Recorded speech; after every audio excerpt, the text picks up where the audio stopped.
afternoon live. And this afternoon, as we do every single Sunday afternoon, we intend to entertain you, empower you, and enlighten you. And hopefully you'll be inspired by it all. I'm Marcia Miranda. My guest this afternoon is the very beautiful Kelly McFarlane. Hi Kelly, good afternoon. Good afternoon. Kelly is a clinical and organizational psychologist. Now, before we go any further, Kelly, thank you for having us in your beautiful home. Sure. Thank you for your Pleasure. time and all the wisdom that you are going to share with us about infatuation versus logic in relationships. But I'm a big fan of education as well. Yeah? Yes. And so, what was the word that you used? Edutainment. Edutainment. Yeah. I'm a big fan of edutainment as Yeah, well. yeah. That's good. Because I saw you on Facebook playing the piano. Where is it? Oh, yes. You borrowed it. That was a piano in Hilton. Oh. Hotel. I interfere with people's pianos everywhere that I go. You have to be I careful. know. Anyway, I wanted to ask you this before we get into the meat of this matter. Because when I saw organizational psychologist, I wondered personally, what is an organizational psychologist? Okay, so an organizational psychologist is a psychologist that works with organizations to sort of merge the functioning between the organizational structure and their employees. So you know that in organizations, biggest investment is their talent. The talent is what, and by talent I mean their employees. Yes. Their employees is what affects the bottom line, and the bottom line is what the employer cares a whole lot about. But in terms of culture, leadership, and all the other factors within an organization, sometimes it stalls people's ability to function the way that the employer or the organization would hope that they would. So an organizational psychologist helps employers figure out how to empower and motivate and get their employees working to their fullest potential and help employees sort of understand how to sort of react and relate with the employer and the organization. And I certainly hope that our corporations and organizations in Trinidad take the opportunity to take full advantage of your the information and the wisdom and all the work that you have done and that you can share with them. Do they? More and more we're getting on board. Yes. A lot of people, just like yourself and other Are people, still learning. They don't even know what an organizational psychologist is. That there's someone that specifically helps to work on mental health in the workplace and performance and these sorts of things. But more and more, I find that as a culture, our country, we're becoming more understanding of mental health. We're buying into it more. But I'll tell you something though. I've known of like the EAP programs and stuff like that, but now it seems as though it's more specific to the programs. You're being an organizational psychologist was specific to that role, as opposed to just anyone who has done social work or something like that. Yeah. So that's great to know. Now, I'm very happy that what we're about to talk about is about relationships. Because I love relationships. I'm not in an organization. But I love talking about, bringing people together and making relationships work, helping people to understand how to function together, helping people to understand the dynamics of their relationships and so on. So, because of a recent encounter that I had, I thought about this idea about infatuation versus logic. Wondering what makes someone choose another person as opposed to you. What makes someone decide that they want to be with you as opposed to me?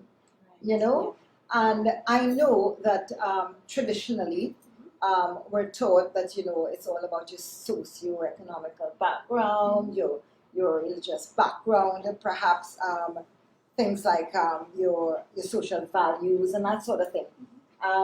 But then somewhere along the line, some people just break that tradition and decide that they want to go with infatuation as opposed to logic.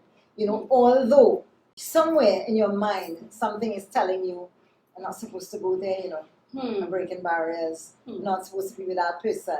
I've learned I shouldn't go there. This is not the way mom and dad taught me. I'm supposed to go with this person or that person or whatever. Yes. But somewhere deep in my soul, I feel connected to this person in some way. So my question to you, because I know that there are different types of people. There are those people who are, like risk takers. They are spontaneous. They're curious. They're fun seekers and that sort of thing. And then there are the traditional people. So people tend to be attracted to like me, like kind of thing. And especially traditional people, they tend to want to stick to traditional. Yes. So my question to you right now is, what actually happens in the mind of the person when they decide to throw all logic out of the window, all out of the window, and the door and everything, and go with infatuation? You touched on so many things, so many reasons through everything that you said there, but the last bit that you ended it, I'll start with that. Familiarity. People tend to date and carry on relationships with people that put them in a relationship that feels familiar. And by familiar, I mean familiar to how you learn, what you learn love to be as a child, right? So you find that when you talk about logic, the question is whose logic? Sometimes it may seem even like their logic, like this feels wrong, this feels painful, this feels toxic, but it also feels like home.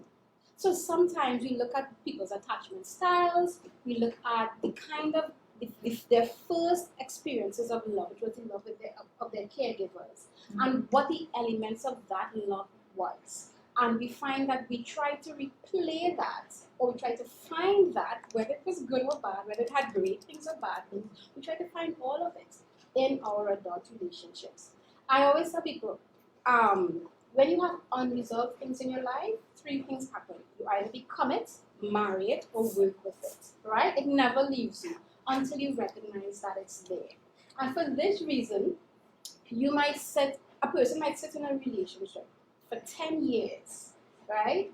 And not figure out the one thing that somebody else might figure out in an evening, that they're not with it. And that's just because they use all sorts of things. Yes.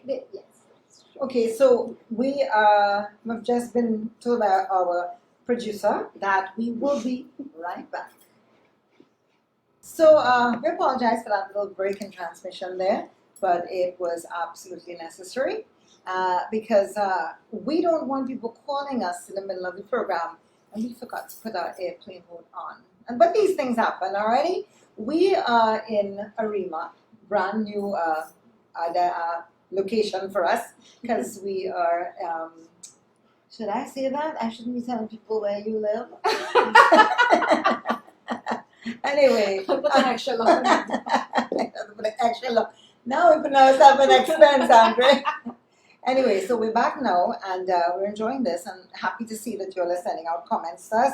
Hi, Judy Suku, and she says hi to both of us, and she's tuning in from Canada. Nice. Yeah, Karen Jennings Coombs, she's in Washington, and wants to know why she can't hear. Trey, why is she not hearing? Okay, that's okay. All right. Well, that was probably before. It's better now, so I'll probably have to find the other one and see. All right. Here we are. Now I found the one that's, I think. No. I get it. Yeah. So we're talking today about infatuation as opposed to logic, where people choose. Trinidadians have this way. I'm going to go very colloquial now, right? Trinidadians have this way. We see them, and like it's like you just cannot understand what someone sees in another person, and the couple, they are absolutely adoring of each other. They're so happy, So that's what we're trying to understand, because there's nothing wrong with it. It's the important thing is happiness, and something that's happening in the brain, something that you would explain to us, and we were talking about. Yes. So I hope those of you who just joined us would be able to pick up from here. So we were talking about that from the aspect of people's childhoods and the way that people learn to understand love or to recognize love or to feel comfortable in a relationship based on the kind of relationship they had with their primary caregivers growing up, right? Whether that makes sense to everybody else, sometimes it's irrelevant to the person who's in the relationship. So the other thing that we could look at is values, especially when we talk about infatuation. So we know infatuation doesn't carry a relationship very far. Infatuation is temporary. That's the kind of love that teenagers have, where it's a little more shallow. It's kind of about mostly kind of lust.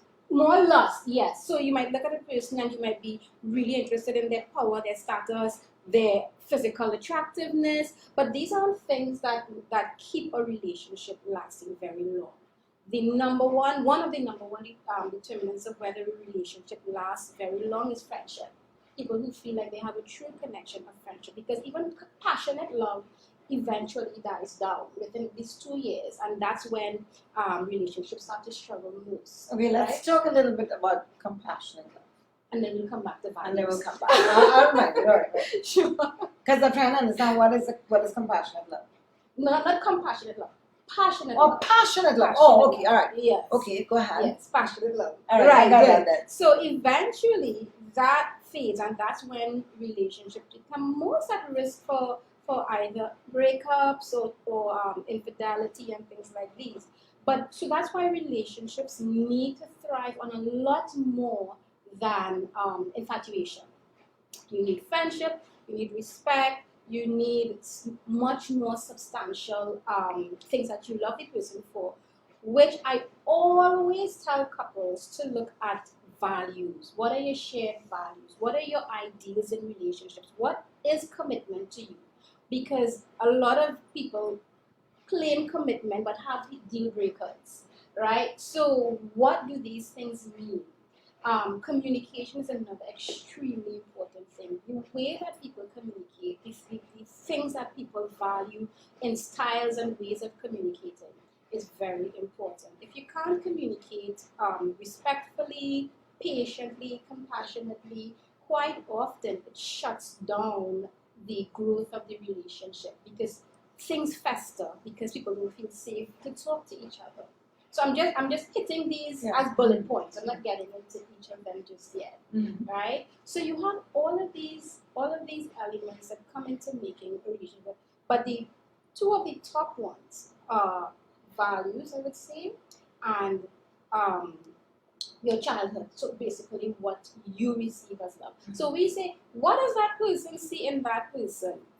Well, it's difficult for you to know because you don't quite get how they have grown up and the sorts of messages that they have received and internalized. And now they project that into their future relationships. And then there are love languages. Yes, the love languages. They are love languages, right? So a lot of times we assume that if I do A and B, this person must know I love them. But that person doesn't recognize that as a way to receive love. So there are 5. Let me see if I can remember all off the top of my head. Acts of kindness, gift giving, words of affirmation, time spent, and physical touch. Wow, I'm surprised I remember. I'm really surprised I never remember them.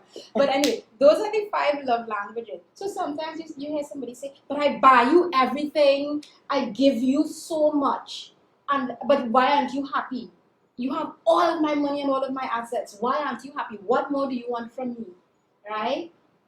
Time, maybe. Positive affirmations. You look beautiful. I love you. And sometimes these things are missing. And because, again, we didn't receive or see love that way as children, we don't realize either that, hey, that's important, that's a thing to do, or it doesn't feel important to us, so we don't give it to other people. I can see that, because many times you see people grew up in homes where they were so privileged and were given so much, and they've seen their parents give each other so much, and so when it's time for them now, when their time comes around to choose a mate, that's how they feel they have to do it, like, to be able to impress my fiance, well, girlfriend or partner, or to impress my boyfriend, I have to give them gifts, every time I go to the house, I have to bring something for her or him or that sort of thing.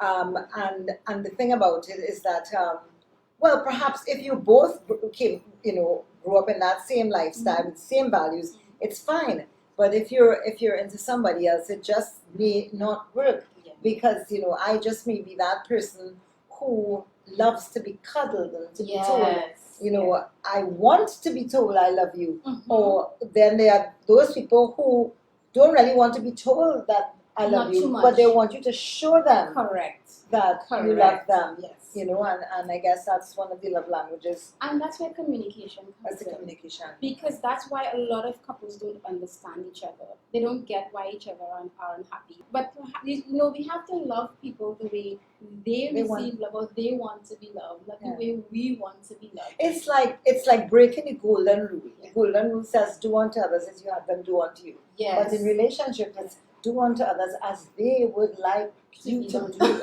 They would like to be done unto them. And that's why values need to match. Otherwise, it kind of you struggle a bit. Yes, relationships do have compromise. You're not going to meet somebody who is exactly like you. But if it's a lot of things that are different, huge things that are different, you could run into some issues. And unless you're willing to compromise and you feel comfortable compromising that much, then it could create some struggles. Or it could work.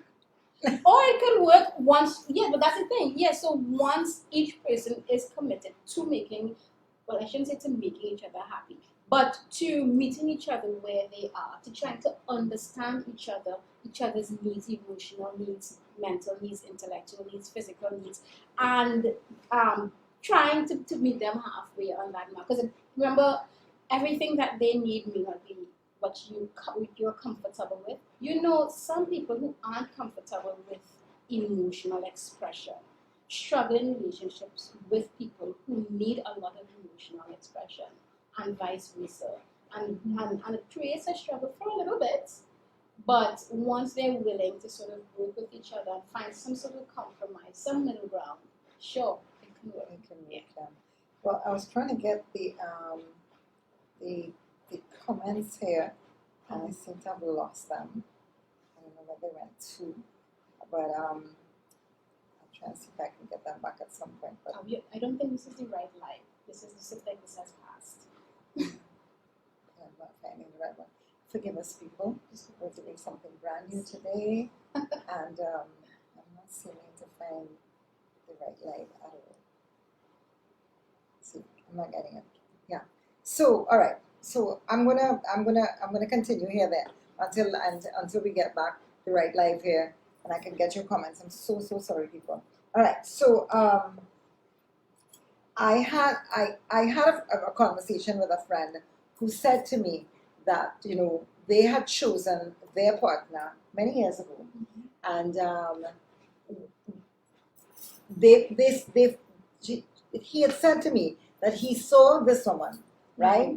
And he just knew that woman was going to be his wife, was going to be his lifelong soulmate. And without a doubt, right, he was obsessed with having her. He had been through, had gone to university. She went her way, he went his way, and stuff like that.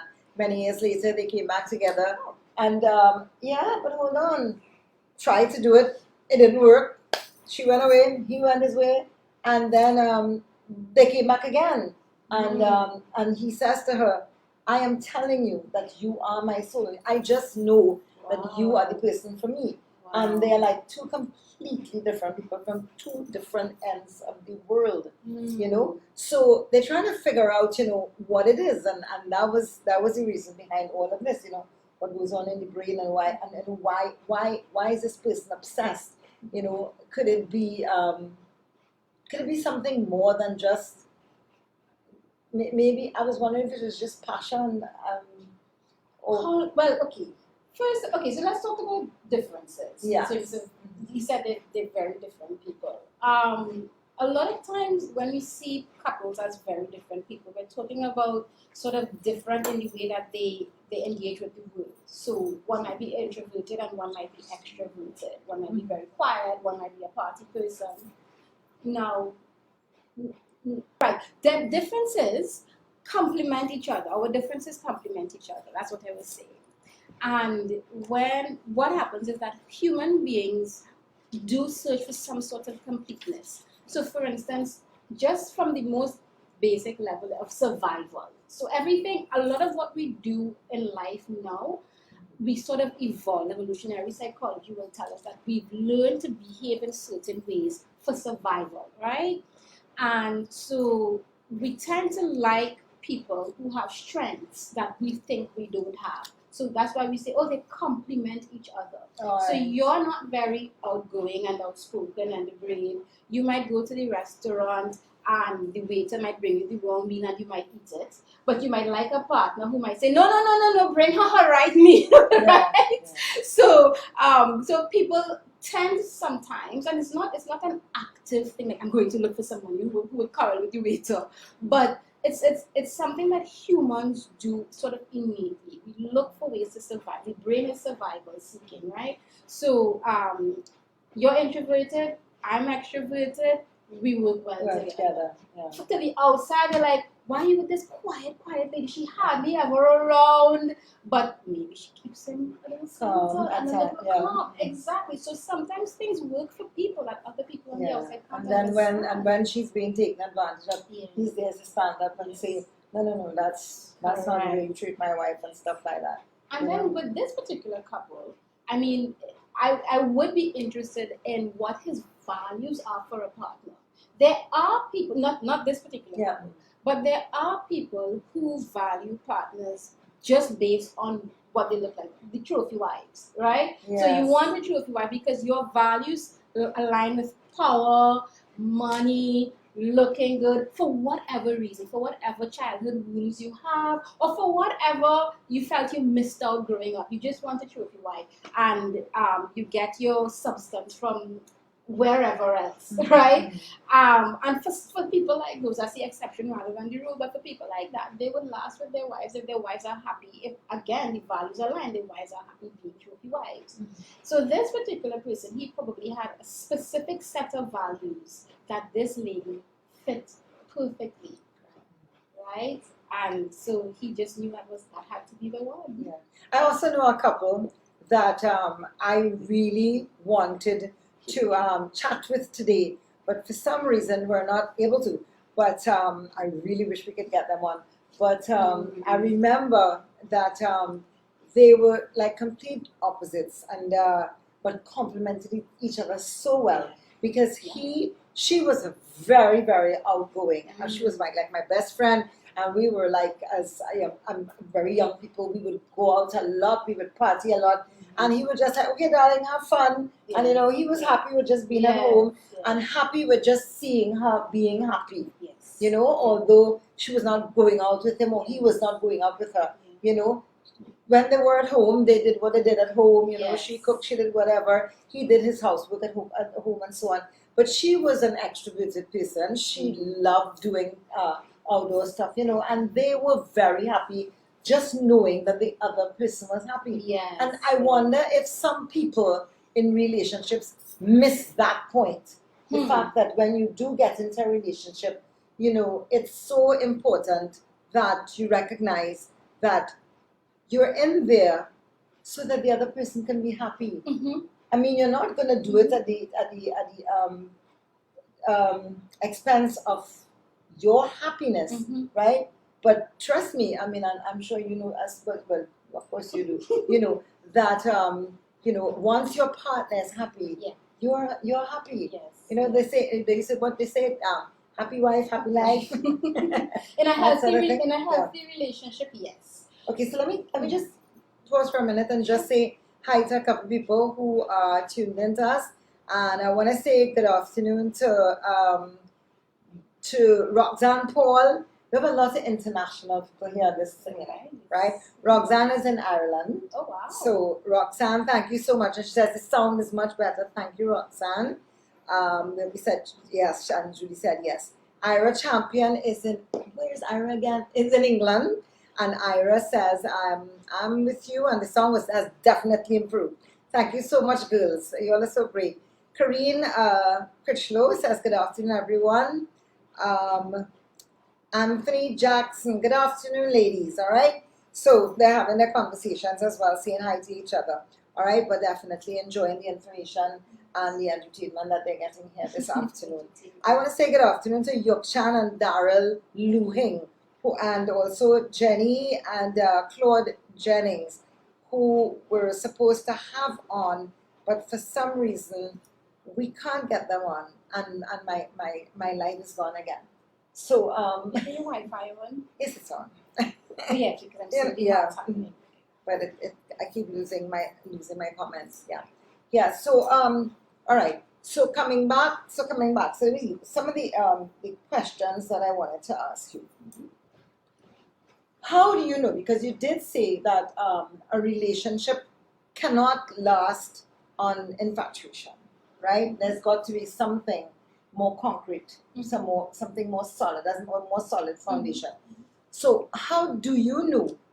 How do you know whether it's gonna be infatuation if that person is like putting out the red carpet for you, and everything seems to be so great? What? Oh, red flags? I don't know. Straight off the bat, I mean, are they at some point trying to get to know you on a deeper level? Are they interested in your family, in your history, in your That's a great point. aspirations, in your future, what you want a family to look like, how many kids you want, how you plan to raise children? That's the kinds of questions that people ask when they're interested in something long term.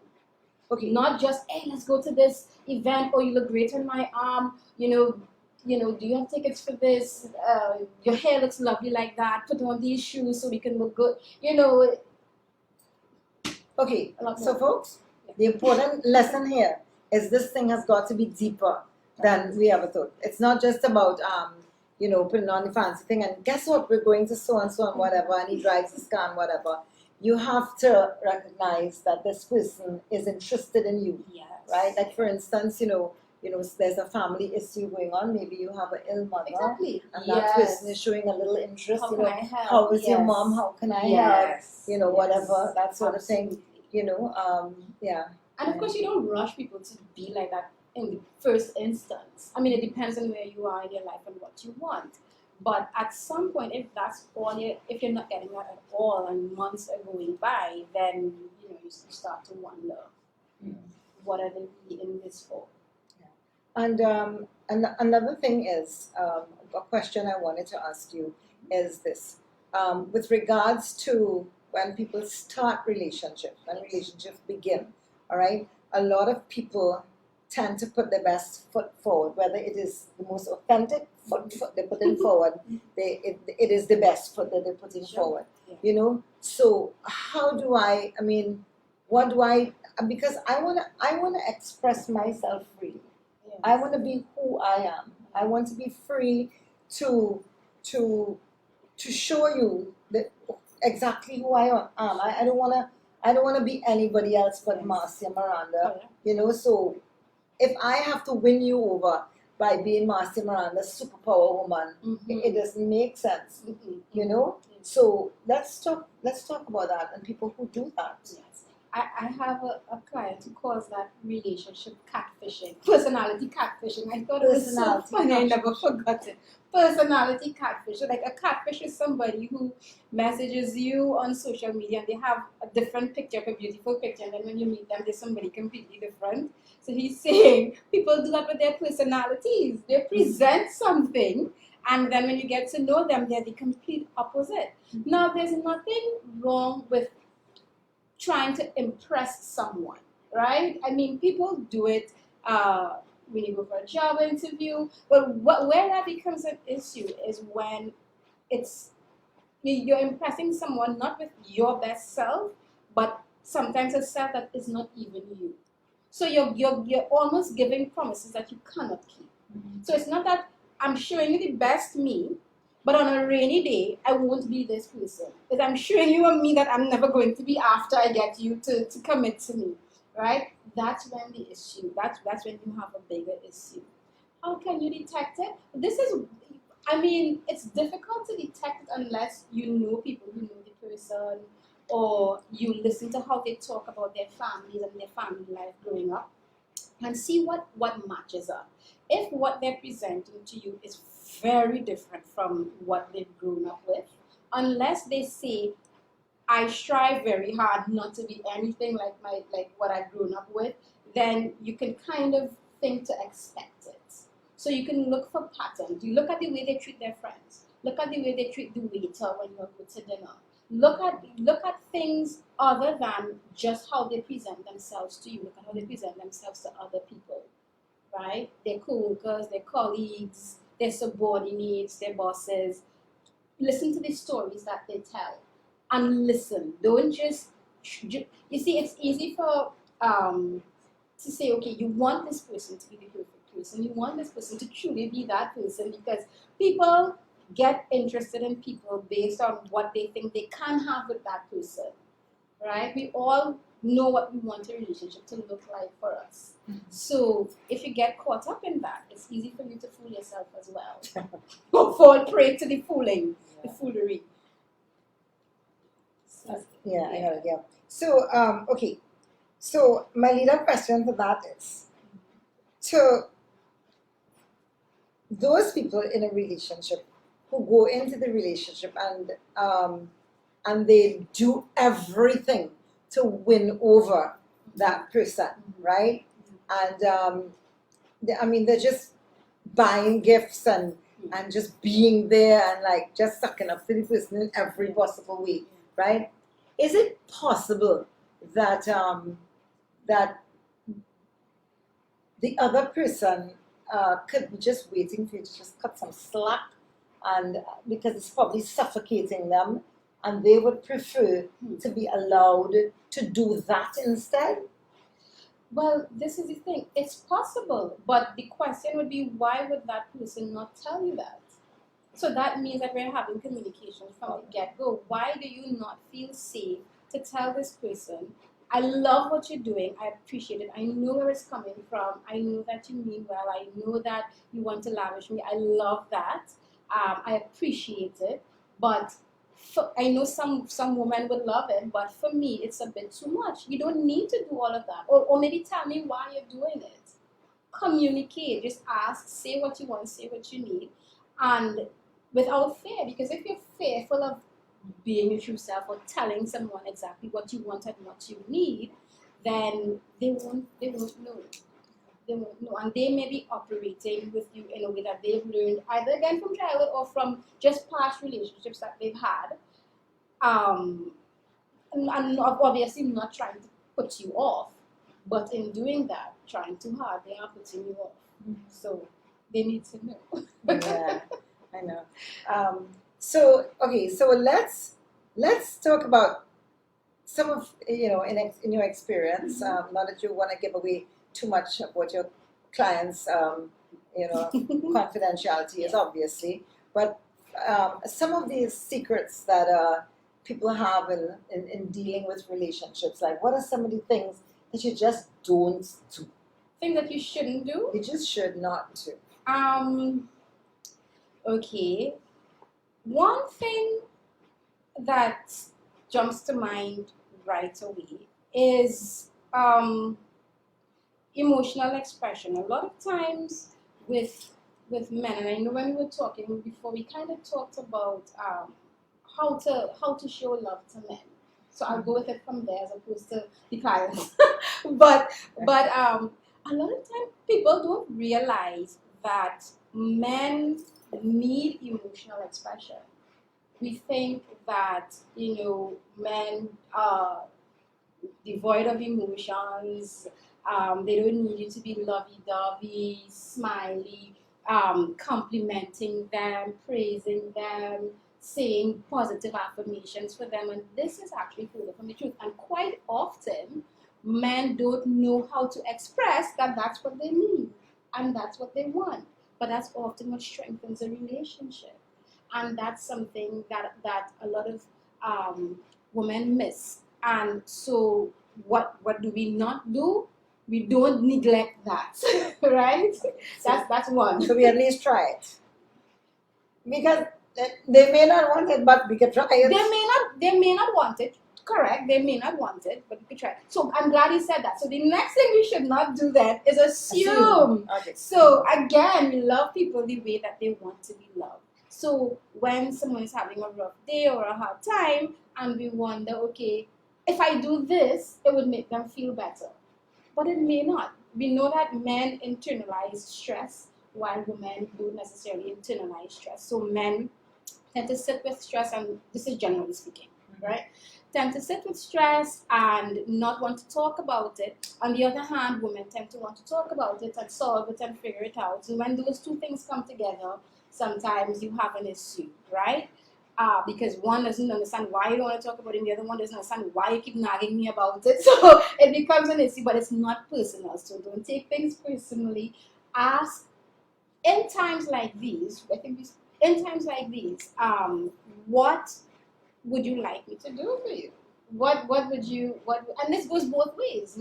Both partners should know this about each other. If I sit with you and your partner and they say, when she is most stressed, what does she need? He should be able to answer me, and then you should be able to say, oh yes, that's absolutely right. But many times it doesn't work out like that. Many times people will sit there and say,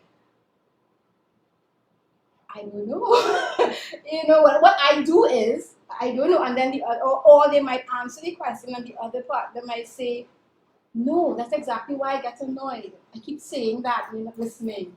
But that's what their mother likes, or that's what they like, so they project that. So you have to be careful about that. And it all comes right back to communication. Absolutely. Comes right back to communication. Not just how the communication happens, but that the communication even happens. Communication happens. Yeah. Alrighty. So we've spoken about some of the things that we don't do. We definitely don't assume that that a man does not want to be cuddled, or he does not want all this, the affirmation and that sort of thing. Okay. What are some of the things that that occur in relationships that actually cause relationships to start to break down?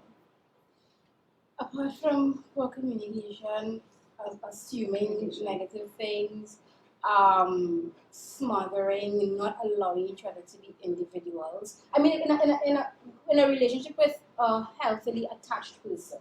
So it's difficult when generalizing, because in a relationship with someone with sort of an insecure attachment style, the things that would kind of push them away are very different from the things that would push away a person who has a secure attachment style. So we're just talking generally. Let's assume we're talking about two healthy individuals, secure individuals. Not allowing some sort of individuality, not being friends, not establishing a friendship, having fun, going out together, playing games together, neglecting your own relationship, your bond, your friendship for, let's say, kids or whatever, work or whatever other things that are going on. You asked me what makes the relationship last. Right.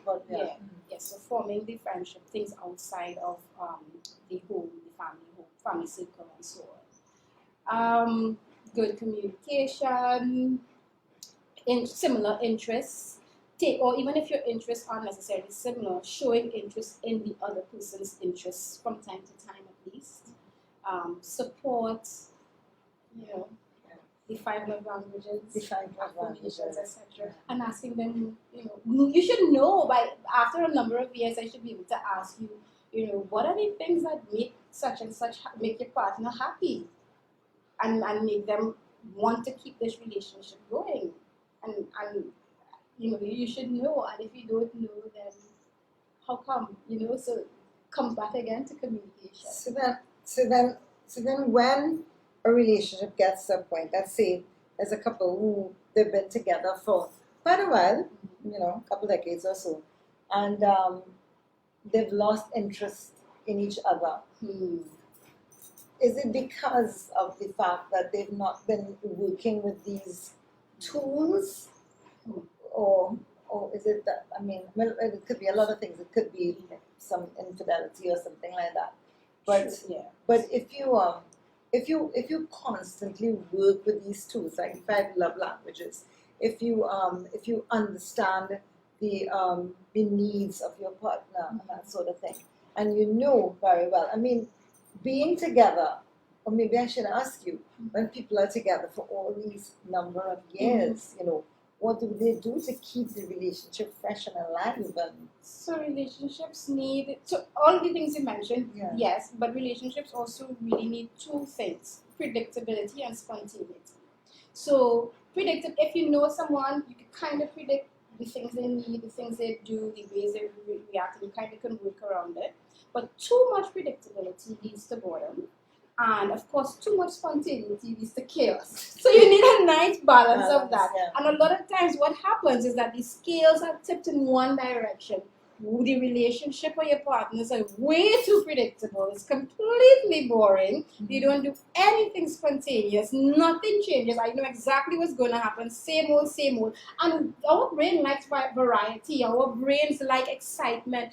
Unless you've gotten to an age and a stage where you absolutely cannot handle any excitement at all, which I'm not sure why, then that boredom is suffocating, right? So you have to find ways to sort of pique each other's interests, do things, go out, do completely new things, you know, and just keep the energy in the relationship.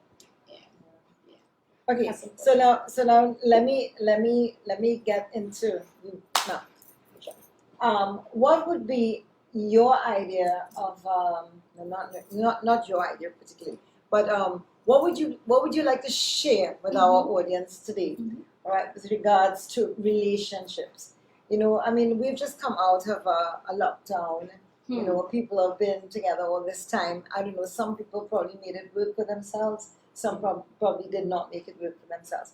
But what advice would you like to give to people in Trinidad and Tobago, to couples, you know, because, you know, a lot of times you hear people saying, I don't need anybody, I'm fine by myself, and that sort of thing. But I personally think that a good relationship works and makes for a better person, you know, if you have, as you were saying, somebody to complement you, if you're connected with somebody spiritually, and you feel a little stronger, you know, knowing that you can, you know, sort of depend on somebody to be there for you and so on. So, Tammy, what do you think what would you like to share with people from your own heart? In terms of whether or not people should crave relationships or not? Yeah. Well, we are social beings, and we have an innate drive to want relationship. Again, in evolutionary psychology would teach us that relationships have always been important to survival, for procreation, language. We develop language out of having to interact with each other. Relationships protect us. Research even shows that especially men live longer once they're married. So somehow relationships, marriage really benefits especially men, you know, for support when you're sick. Yeah, they say 11 years. Yeah, many I can't remember the number, but I think it's 11 years, Adria? Yeah, men live 11 years longer than that, guys. So it's so I mean, some people really feel like they need relationships for survival, and some people just recognize that it's something that makes them happy, somebody to share things with, and that's absolutely fine. If you find though that you jump rapidly in and out of relationships, desperately feeling like you cannot ever take a breather or be alone, then you stop and you say, well, okay, what is actually going on here? Is there some sort I want to know about that. Yeah, is there some sort of insecurity, some sort of fear associated with not having a partner? I feel like I can't take care of myself. What is it? You know? So there's nothing wrong with wanting a partner, but But when you find that you feel like you can't survive without a partner, even for a week, even for a week, no, even for a week. So some people actually have a backup plan while they have their plan, their partner going on, right? You have somebody on the outside waiting just in case. Yes, and it's something that they need to do because they need to ensure that they are never alone. They really fear loneliness. And that can come from several places. Some sort of trauma that they've had, some sort of feeling of insecurity or vulnerability that they have, some sort of lack of self-love, not being able to sort of validate themselves, so they always need someone to validate them. So lots of these issues but differ from person to person. Nothing I say is a one size fits all. It's just kind of general, So yeah, that's when it's time to sit and kind of check yourself, because you're likely going to go into relationships with some toxic traits, whether it is to desperately keep the person or because you kind of have the backup plans kind of looming in the background that would create problems for your relationship. Yeah. So I've lost my comments again. Sorry, people. But anyway, thank you very much for all your comments. Those of you who joined us today. And Kelly, I want to thank you for joining us, and I want to apologize to Yokshan and Darrell and Jenny and Claude that we were unable to reach you this afternoon. I know we look forward to you being on the program, and perhaps we can do it another time. And yeah, perhaps we can do it another time and have you on and share with you, because these are people who have been together for decades, and you see them now and you swear that they were teenagers in love, and I would really love to know what their secrets are, and I remember in our pre-talk before the program, when I was asking one of them, she said that her husband said to her that she was his wind beneath, she was his wind beneath his wings. Yes, that's what it is, right? Yeah, and another one of the couples had said to me that what did she say to me? That I remember she said her husband was ill the other day and recently, and she just felt so afraid because it was like like, this is my life partner, and I don't know what will happen if I ever lost him and stuff like that, But they, the love that they have and for each other, and the things that they share, and the way they talk about each other, and these people who are in their 70s even, holding each other up and hugging each other up and throwing each other in the air and stuff like that. It's so fun. It's so admirable. And I wish everyone could have a relationship like that, like be able to build a relationship and experience that love for many years. But it has got to be authentic, as we realized, Kelly. You've got to be able to communicate from day one, like you were saying. And we really have to be, so if we come back to the topic of the program, the theme of the program, the title of the program rather, infatuation versus logic, what would you say? What would I say? Infatuation is okay. It's a lot of relations start off with infatuation, but when that layer is peeled off, what remains is what matters. Is what would decide if there is a relationship at all. So, beware. The hard part is when one is operating on infatuation, the other one is seriously heading into a relationship with someone who's just infatuated. That's when things hard for that other person. So that's when you start to look at the interest. Is there real interest that this person is showing in you? Yeah, because you're doing everything. You love this person and you're doing everything. And it's from your heart. Yes. You're not just doing this to impress the person, and you really love them and you're doing everything, and the bottom line is that person is just fleeing you. Yes. And that's unfortunate. So that wraps up our program for today. Infatuation versus logic. I guess you would have chosen where you would like to go. And as Kelly said, it's okay to be infatuated, initially, but eventually logic has to play a role at some point, Anything else you'd like to share with our viewers before we say goodbye? Oh. No, you want to share. She's so sweet. Anything else? Yeah, I mean, just I think we've covered quite a good bit. I would just say, always check yourself. Yes, relationship is 50-50, and sometimes the problems in your relationship could, both parties could contribute. And there's nothing wrong with having problems in a relationship. These are two completely different people.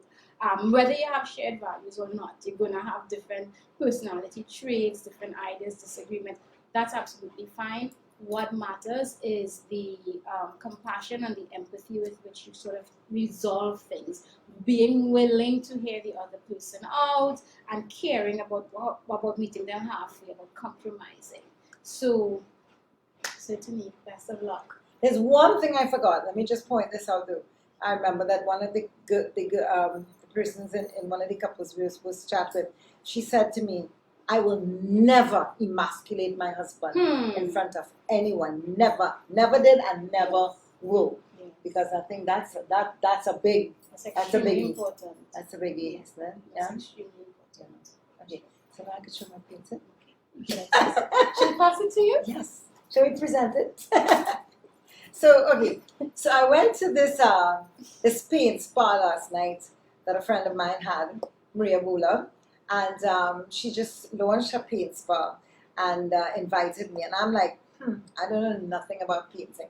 And we got there, and she presented a painting on an easel for about 12 of us or so there, and I looked at it and I said to myself, nah, she has to be joking. I'm gonna take a picture of that and put it up. I could never paint that. There's no way. I've never done anything in my life. Anyway, I'm gonna show you what I did. I did this. Can you all see it really good? Very nice. And it's called Paint Spa, and she's up there in Trin City, and it's a lot of fun. So I told her I will let you all know about it. I can't remember her contact number, but you can always probably check her on Facebook. It's called Paint Spa.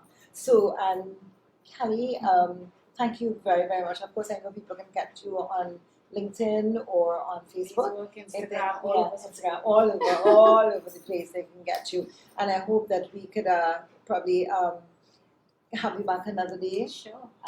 For us to chat about something else. And I want to thank you again for having us here in our home. Thank you very much, Andre. And to everybody, have yourselves a wonderful Sunday afternoon. Things seem to be a little bit more normal in Trinidad these days. Well, in the last couple of days. So let's continue to behave ourselves and be good citizens. And bye for now from Marcia, Miranda, international entertainer and media presenter. Have yourselves a wonderful Sunday afternoon.